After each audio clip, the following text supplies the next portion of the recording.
Hey, Keith Williams here with Fretmore Guitar Lessons. Appreciate y'all tuning in today. We're going to do a lesson on how to play an F chord without playing an F chord. I did a little short on this yesterday, actually, and I just kind of made the comment. I was just kind of kidding around there a little bit, but it came out anyway. How to get the F out, basically, and because you still want to play in the key of F, and I want you to learn the F chord. Matter of fact, there's a lesson out there. It's a short on how to play an F chord. I'm going to put a more full lesson out there as far as playing an F chord and a little more time on that as well, because you need to know how to play it. But there's times when it's just, for some guitarists, it's not the most fun chord to play, and as a new beginner guitarist especially, again, you want to know the chord, you want to learn how to play it, but there may be times when you don't want to just play in that key, and there's a lot of guitarists that's been playing for years that don't play it in the key of F. You'll see people capo up, artists, big professional superstars that capo up and play in an easier position. Okay, so we're going to play the F chord, but we're going to play it with a capo. Now, if you don't know what that is, this is one example. This is a Kaiser capo. Okay, and I used to have a link there, but I'm not an affiliate for Amazon right now. So anyway, but you can look for those Kaiser. They make different brands, and these work pretty simple. You just squeeze that. And then what you do is you place it on the fretboard. We're going to place it, this is real simple because we're just going to place it up on one fret. Okay, now what this does, what the capo does, this part of the guitar, if you don't know what that's called, it's called the nut. Okay, it's kind of a weird name for it. Doesn't look like a nut necessarily, any kind of nut that we've ever seen or heard of, anything like that. But anyway, it's called the nut. And so what happens is we're moving that nut up. Okay. And in this case, we're just moving it up one fret. You can move it up here or wherever.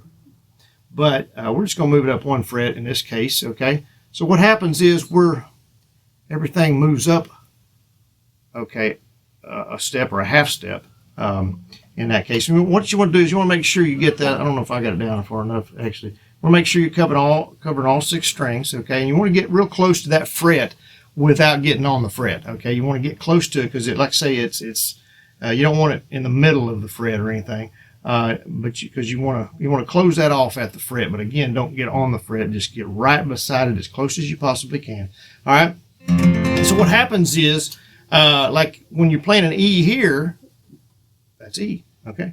You move it up one. The next note in the series of there's 7 notes. Is A, B, C, D, E, F, and G. So we got 7 notes. All right. So and then there's sharps and flats in between there.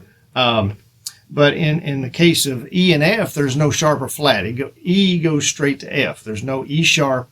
There's no F flat. Okay. So it goes from E to F. So all we have to do is capo up one, move it up one step here, or I guess it'd be a half step, but it moves it up a whole in the case of E and F. Okay, because there's no sharps or flats. So here we are. Now we're playing in the E position, but we're actually playing an F, the key of F, or the chord of F. And then if we play the other chords in that key, we're playing in the key of F, but we're playing it in a lot easier position. And there's just something about the E position, I've always loved that anyway. You're strumming all 6 strings, where when you're playing an F, unless you're playing a bar chord F, just regular F, you're strumming 4 strings and 3. So you just get a different, you get a better sound to me. And like I said, it's just easier to play. Okay. All right. So I'm going to show you the E. If you don't know how to play the E, we're going to go up. This is our first fret now. Okay, because we've moved this up. This is our first fret.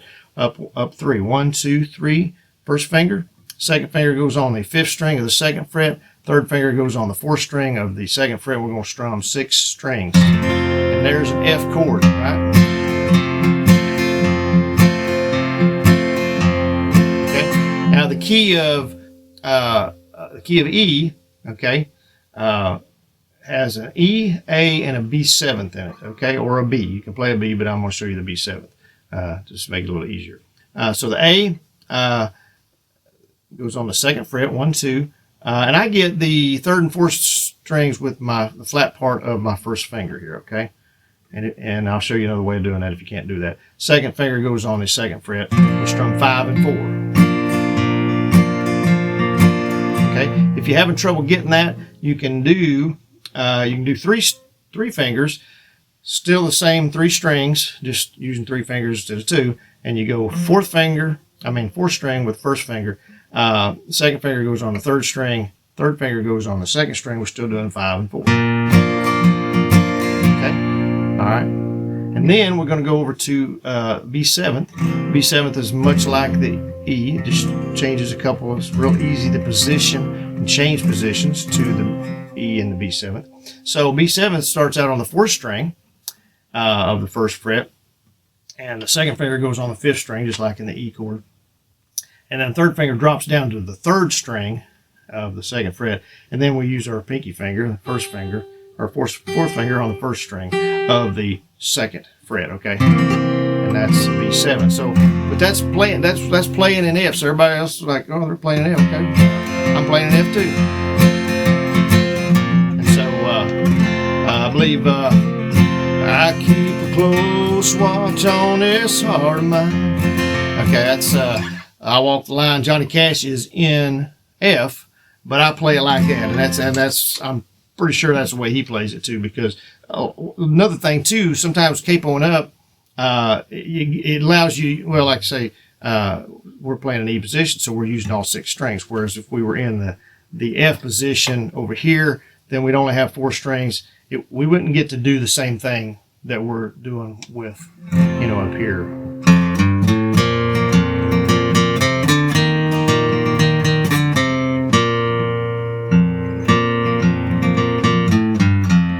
Couldn't have done that if you were, that's I Walk the Line at the beginning of it, but you couldn't do that, and I'll teach that in another lesson, but you couldn't do that if you were in the F position over here. It wouldn't, you wouldn't be able to use those bass strings and get that kind of sound. So that is how to play an F chord without playing the F chord. Okay, just makes it a little simpler for you, and it just changes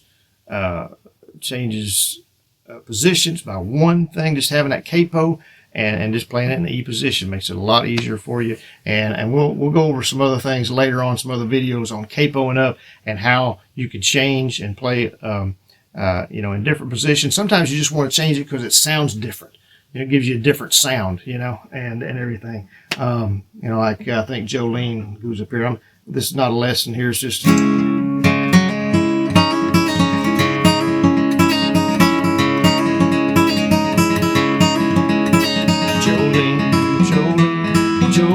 Jolene. Okay, so just it changes the sound, and she's playing that in an A minor position there, but it doesn't sound the same when you play it in the regular A minor up here. So it sounds better, gives you that kind of high tone and everything like that. So sometimes you're wanting to just get a different tone, but sometimes you just want to make it easier to play in that particular key that you're wanting to play in this case the F. So playing in that E position, 2nd fret capoed, simple as can be. And so there you are. We got the F out. We still played in F, and we had a good time. You can do Walk the Line, a lot of songs that play in F, but they capoed up so they can get that open E sound, that E string, and all the strings, and get that different sound than just playing that F chord. So anyway, appreciate y'all tuning in once again. Please give us a thumbs up.